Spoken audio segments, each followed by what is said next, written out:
یہ پچھلے 52 سال کی قضائے عمری آپ ہم سے کرا کہ اس ملک میں کیا کسانوں کے حقوق محفوظ ہیں؟ کیا اس ملک میں عورتوں کی عزت محفوظ ہے؟ کیا اس ملک میں غریبوں کو اچھی علاج اور اچھی تعلیم مل رہی ہے؟ پاپولر فرنٹ آف انڈیا کے بارے میں جتنا کچھ میں جانتا ہوں وہ ملک کے دستور اور قانون کے اندر رہتے ہوئے پوری ہمت کے ساتھ اور پوری سمجھداری کے ساتھ ملک کی جو سیکولر ویلیوز ہیں ان کی حفاظت کے لیے کام کر کسی قیمت پر RSS کے ہیڈ کوارٹر پر ترنگا نہیں لگا۔ میں اپنے نوجوان بھارت کے واسیوں سے سب لوگوں سے اپیل کرتا ہوں، وہ کسی بھی کاسٹ میں پیدا ہوئے ہوں، کہ آپ پڑھے لکھے نوجوان ہوں، آپ لوگ ذرا غور کرو، آگے بڑھو۔ کیا انسان کے درمیان اس طرح کی اونچ نیچ، کیا یہ انصاف کے مطابق ہے؟ کیا یہ لاجیکل اور ریشنل ہے؟ اس کو ترک کرو، اس کو چھوڑو کہ انگریزوں سے آزادی اگر ملے گی تو برہمنوں کو ملے گی، اس ملک کے اچھوتوں کو نہیں ملے گی، اس ملک کی اقلیتوں کو نہیں ملے گی۔ السلام علیکم ورحمۃ اللہ، میں ہوں شمس تبریز قاسمی اور میرے ساتھ ہے معروف عالم دین حضرت مولانا خلیل الرحمان سجاد نعمانی صاحب۔ ملک کے موجودہ حالات اور دیگر اہم ایشوز پر بات چیت کریں گے۔ مولانا ملر ٹائمز میں خوش آمدید۔ بہت بہت شکریہ۔ سب سے پہلے تو یہ جاننا چاہیں گے کہ ہندوستان کی آزادی کو 75 سال پورے ہو گئے ہیں اور آزادی کا امرتسو منایا گیا ہے، مسلمانوں نے بھی بڑھ چڑھ کے حصہ لیا ہے، لیکن کچھ لوگوں کو یہ بھی لگ رہا ہے کہ مسلمانوں نے تھوڑا زیادہ دکھاوا کرنے کی بھی کوشش کی یا حب الوطنی، چونکہ کئی لوگ کہہ رہے ہیں کہ ہندوستان یا آزادی کا پروگرام ہوتا رہا ہے، اس بار تھوڑا سا زیادہ دکھانے کی کوشش ہوئی، آپ اس کو کس طرح دیکھتے ہیں؟ پہلی بات تو یہ ہے کہ ملک کی اکثریتی آبادی کے لیے یہ آزادی نہیں ہے، میں اس کو مکمل آزادی تو نہیں مانتا۔ دوسری بات جو آپ نے سوال کیا اس کے تعلق سے یہ ہے کہ یہ اپنے کو وطن کا وفادار دکھانے کا شوق جس کو بھی ہے وہ غیر ضروری شوق کا اظہار ہوتا ہے اور اس کی کوئی ضرورت نہیں ہے۔ بحیثیت مجموعی مسلمان جو کریکٹر رکھتے ہیں، جو کردار رکھتے ہیں، ان کو سب سے زیادہ وطن کا خیر خواہ اور وفادار کہا جا سکتا ہے۔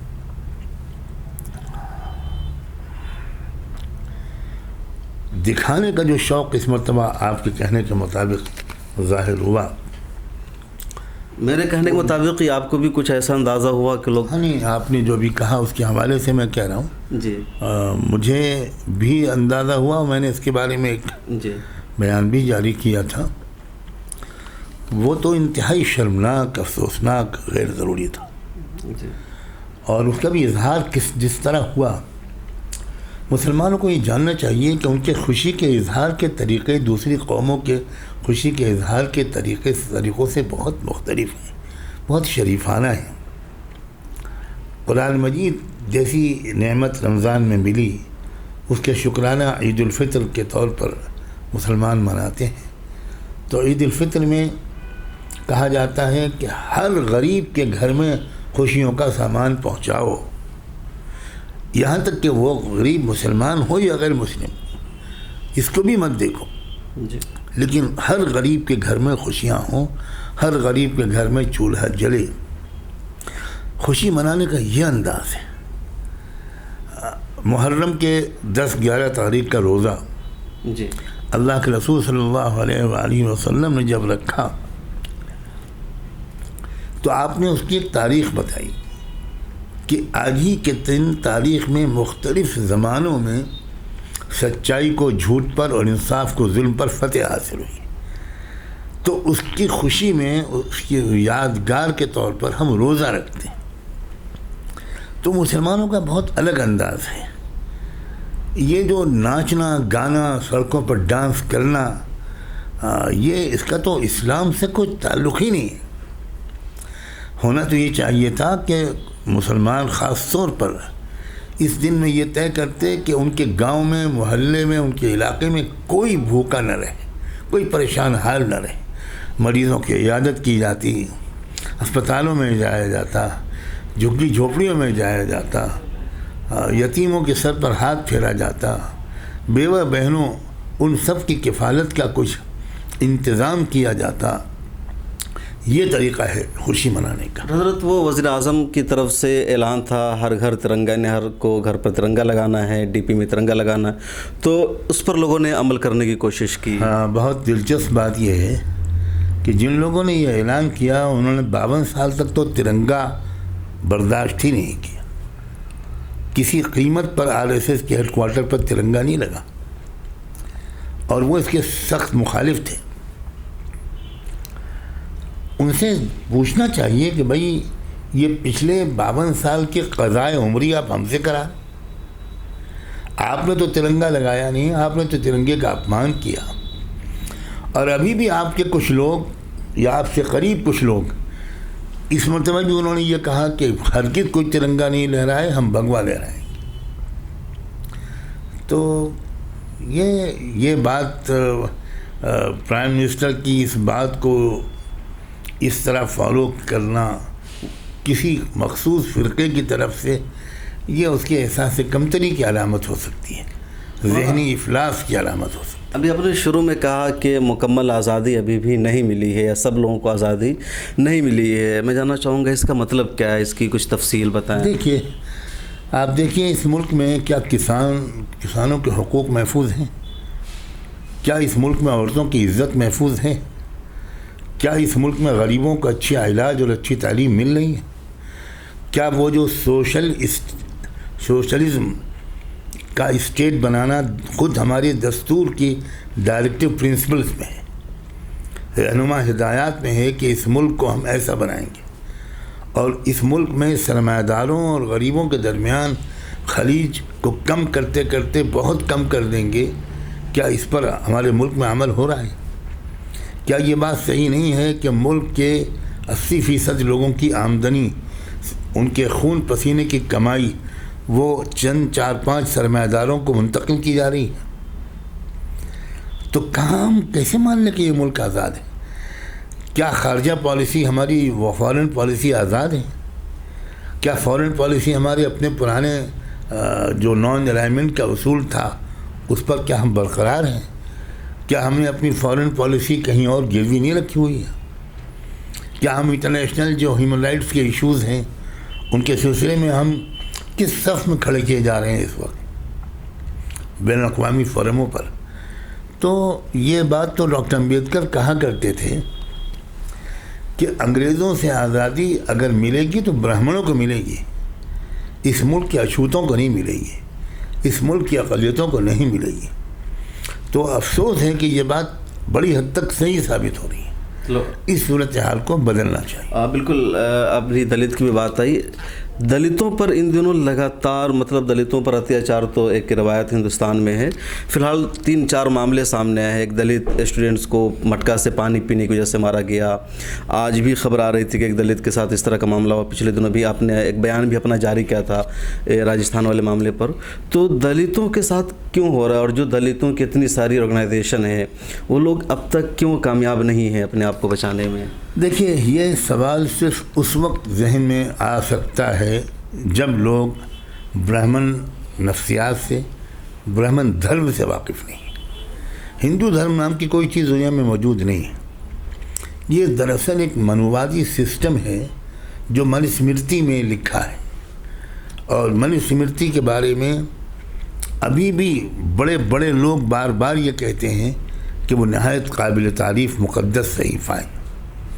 تو ان آستھاؤں سے جو ویوستھا بنی ہے، جو سوشل سسٹم بنا ہے، اس میں کوئی جگہ ہی نہیں ہے شیڈول کاسٹ لوگوں کی، شیڈول ٹرائب لوگوں کی، مسلمانوں کی، کوئی گنجائش ہی نہیں ہے۔ ایکول اسٹیٹس تو دور کی بات ہے، اور زیادہ نیچے کے درجے پر بھی ان کو برابر ذلیل کرتے رہنا، مونچھیں رکھنے کی اجازت نہیں۔ ایک بیچارہ دلت سماج کا آدمی گھوڑے پر یا گھوڑی پر سوار ہو جائے تو اس کی جان لے لی جاتی، وہ کنویں سے پانی نہیں پی سکتا۔ کس زمانے میں ڈاکٹر امبیڈکر نے ایک تالاب میں پانی پیا تھا اور اس کے نتیجے میں کیا ان کو بھگتنا پڑا تھا؟ آج بھی ایک مٹکے سے پانی پی دینے پر ایک لڑکے کی جان لے لی گئی۔ تو وہ جو سسٹم ہے جب تک وہ آستھا نہیں بدلے گی، میں نے اپنے بیان میں بھی کہا تھا، ویوستھا نہیں بدل سکتی۔ یہ ویوستھا ان آستھاؤں پر کھڑی ہے۔ میں اپنے نوجوان بھارت کے واسیوں سے، سب لوگوں سے اپیل کرتا ہوں، وہ کسی بھی کاسٹ میں پیدا ہوئے ہوں، کہ آپ پڑھے لکھے نوجوان ہوں، آپ لوگ ذرا غور کرو، آگے بڑھو۔ کیا انسان کے درمیان اس طرح کی اونچ نیچ، کیا یہ انصاف کے مطابق ہے؟ کیا یہ لاجیکل اور ریشنل ہے؟ اس کو ترک کرو، اس کو چھوڑو۔ اس اونچ نیچ اور جو ایک ریسزم ہے، نسل پرستی، اس کے خلاف بغاوت کا اعلان کرو۔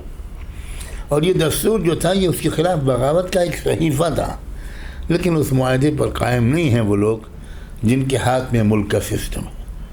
مولانا، بلقیس بانو کا ایک پرانا کیس تھا، اور 15 اگست کو ادھر وزیر اعظم صاحب نے کہا کہ عورتوں کا سمان ضروری ہے، اور اس دن ان کے مجرموں کی سزا 14 سال پوری ہو جانے کے بعد گجرات سرکار نے ان سب کو آزاد کر دیا ایک طرح سے معافی پالیسی کے تحت۔ تو آپ اس کو کس طرح دیکھتے ہیں؟ یہ ایک اور مثال ہے کتھنی اور کرنی میں فرق، قول اور عمل میں تضاد، جو ہر 2-4 دن کے بعد کوئی نیا روپ لے لیتا ہے۔ سب دیکھ رہے ہیں کہ باتیں تو اتنی پیاری اور خوبصورت ہیں کہ بعض وقت رشیوں منیوں نے بھی اتنی اچھی باتیں شاید نہ کی ہوں، کیونکہ وہ پریکٹیکل لوگ ہوا کرتے تھے۔ لیکن آج ہمارے کچھ لوگ ہیں جو بہت ہی اچھی کلاکاری دکھاتے ہیں، اور تقریر تو ایسی کرتے ہیں کہ کبھی کبھی پبلک کی طرف سے یہ کہنے کا دل چاہتا ہے کہ آپ ہمارے لیے اتنی چنتا نہ کریں، آپ اپنی صحت کی فکر کریں۔ ہم لوگ تو عادی ہو گئے ہیں، برداشت کر لیں گے۔ آپ کے جو اجلے کپڑے ہیں جو دن میں 6-7 دفعہ آپ بدلتے ہیں، ان پر شکن پڑ جائے گی اگر آپ اتنا پریشان ہوں گے۔ آپ پلیز آپ اپنا خیال رکھیے۔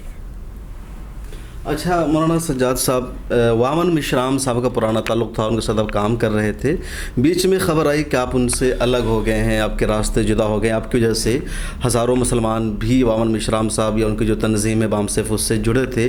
اب آپ کا ان کے ساتھ کیا تعلق ہے؟ آپ نے مکمل طور پر چھوڑ دیا ہے ان کا ساتھ، یا کیا ابھی بھی کچھ رشتہ برقرار ہے؟ دیکھیے، میں ایک فکر کے ساتھ وابستہ ہوں، شخصیت کے ساتھ نہیں۔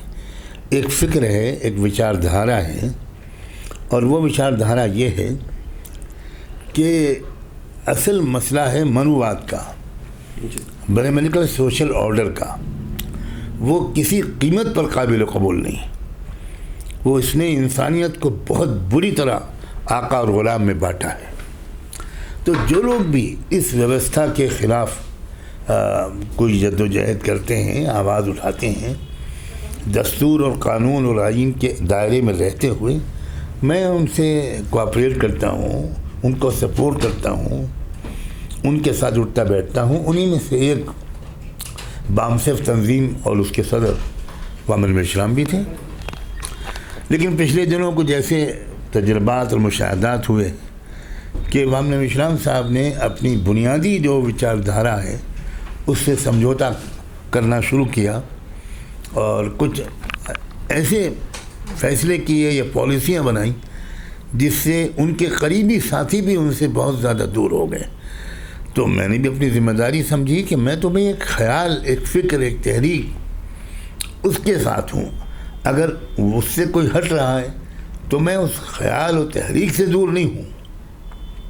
چنانچہ آج بھی اس تحریک کو لے کر جو لوگ چل رہے ہیں صحیح سمت میں، چاہے اسی بام سے جڑے ہوئے لوگ ہوں، میری اطلاع کے مطابق اکثر سینئر لوگ اور پرانے لوگ وہ اب اس دھڑے سے کٹ گئے ہیں اور الگ سے وہ منظم ہوئے ہیں، اور بہت تیزی سے ان کا کام سے الگ ہو گئے ہیں، بہت بڑا گروپ بن گیا ان کا، تیزی سے بڑھ رہے ہیں وہ۔